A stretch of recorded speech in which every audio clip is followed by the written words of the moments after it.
నాటి దినమందు ఒక మధ్య కాలమందు వెండికొండ ఏలిది వాడు శివాజంగమయ్య శివాజంగమయ్య భార్య చక్కని పార్వతి మాత ఆ వెండికొండ కైలాసగిరిలలో పట్టె మంచాల మీద ప్రవలించి ఉన్నది ఆ పార్వతి మాత ఆ పట్టె మంచాల మీద ప్రవలించిన సమయం లోపల దిగ్గునా మేలుగోనే పార్వతి మాత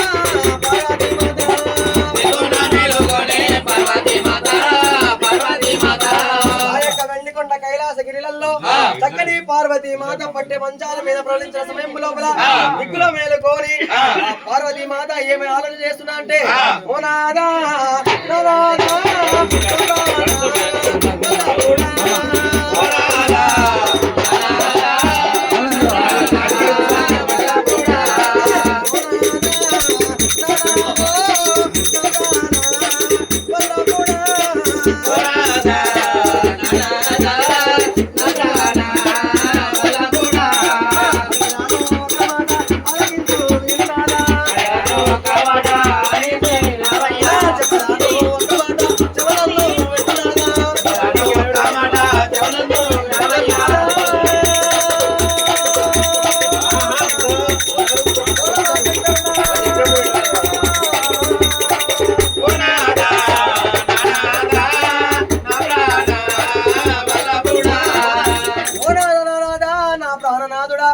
శివాజంగమయ్య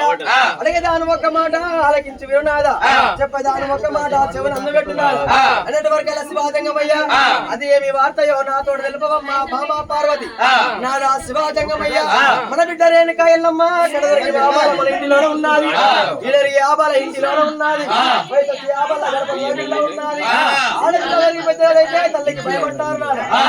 ఆడు పెరిగి పెద్దదైతే తండ్రికి భయమంటారు మన బిడ్డ రేణుక మాతకు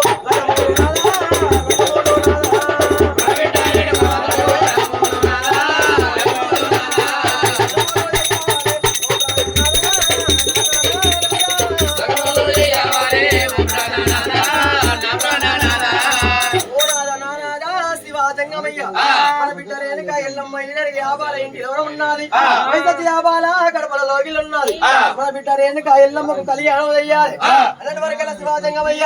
బామా బామా పార్వతి మాత దేశానికి దేవుడు ఉన్నాడు రాజ్యానికి రాజు ఉన్నాడు అంటే తప్పటి వాళ్ళను పలికి మొక్కని వాళ్ళను ఈ కల్లా కయ్యములో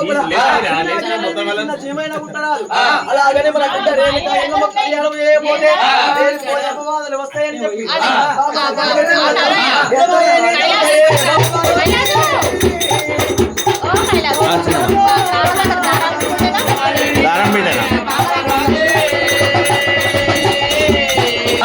పేరు గంట కొట్టిన వారికి నా బిడ్డ రేణుకమ్మను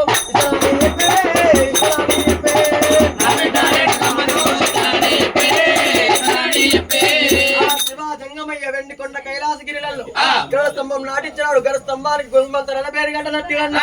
కాంత శంకు కట్టినాడు శంకు కట్టినాడు ఎవరైనా రణమనుకుంటారు రణపేరు గంట కొట్టిన వారికి నా బిడ్డ రేణుక ఎల్లమ్మనిస్తానని శపథం మూడి ఆ శివాజంగమయ్య ఆ చేత నిండి మైల తీసి గండు రామ చిరికలుగా చేసుకున్నాడు